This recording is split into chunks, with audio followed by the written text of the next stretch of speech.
नमस्कार मित्रों, आज का दिन विशेष है क्योंकि आज होली है। होली की हार्दिक शुभकामनाएं। और आज हम देखते हैं होली का रंग गणित के संग कैसे खिलता है।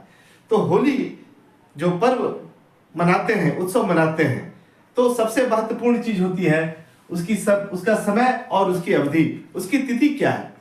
और चंद्रमा की स्थिति फाल्गुन पूर्णिमा के बाद, फाल्गुन पूर्णिमा को होलिका दहन होता है और फिर उसके अगले दिन अर्थात चैत्र कृष्ण 1 को होली पूरे भारत ही नहीं बल्कि संपूर्ण विश्व में मनाई जाती है।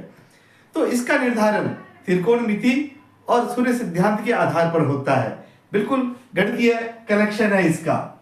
दूसरा चीज है, यह रंगों का त्योहार है और हमारे पास बहुत सारे रंग होते हैं, विविध रंग होते हैं और हम उन रंगों का उपयोग करना चाहते हैं।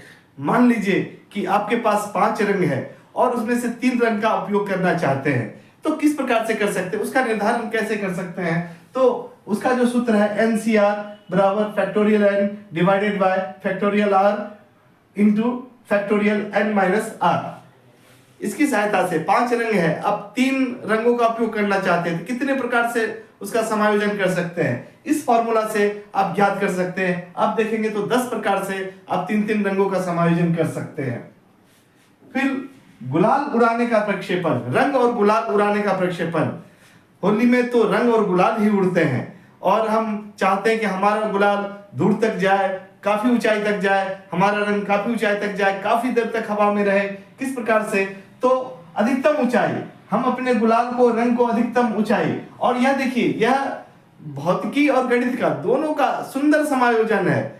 तो ये जो प्रक्षेपण वेग हम लोगों ने पढ़ा है, तो अधिकतम ऊंचाई, इस सूत्र पर हम ज्ञात कर सकते हैं कि h = v² sin² theta divided by 2g। और कितनी दूरी तक हम फेंक सकते हैं, क्या फेंक सकते हैं, तो उसका भी सूत्र है, गणितीय सूत्र है r = v² sin² theta divided sin 2 theta divided by g। और रंग गुलाल कितना देर तक हवा में रह सकता है, उसका जो फॉर्मूला है t = 2v sin theta divided by g। बहुत ही रोचक है और बहुत ही गणितीय संबंध है होली के साथ। इसके बाद संगीत और ताल। संगीत और ताल, होली की बात हो और फगुआ गीत की बात ना हो, एक उसका एक अलग अद्भुत धुन होता है, उसकी ताल होती है। और दूर से जब आप सुनते हैं तो आपको लगता है कि कहीं ना कहीं फगुआ चल रहा है, फगुआ गीत चल रहा है, कहीं ना कहीं होली का गीत चल रहा है और वो अद्भुत होता है, वो भी गणितीय होता है। ताल और मात्रा, 4 मात्रा का ताल होता है, कहीं पर 6 मात्रा का ताल होता है, 8 मात्रे का ताल होता है। तो इस प्रकार से ताल होता है। और जो सबसे बड़ी बात क्या है, वह है समरसता का गणित। होली का जो त्योहार है इक्वालिटी लाती है, समानता लाती है, सारे भेद मिट जाते हैं। जब सबके चेहरे पर रंग पुत जाते हैं तो कोई किसी की पहचान, आकृति की पहचान नहीं होती, कौन क्या है, कैसा है, कहाँ है। तो इस प्रकार से हम देख रहे हैं, यह जो हमारा होली पर्व है, महान पर्व है, जो कि संपूर्ण विश्व को एक समरसता का संदेश देता है और प्रेम से लोग मिलते हैं। और जब प्रेम की बात आती है तो एक और गणितीय संबंध में जोड़ना चाहता हूं कि मान लीजिए 10 व्यक्ति का समूह है, सब आपस में एक दूसरे को गुलाल लगा रहे हैं और गले मिल रहे हैं, तो एक व्यक्ति कितना बार गले मिलेगा। तो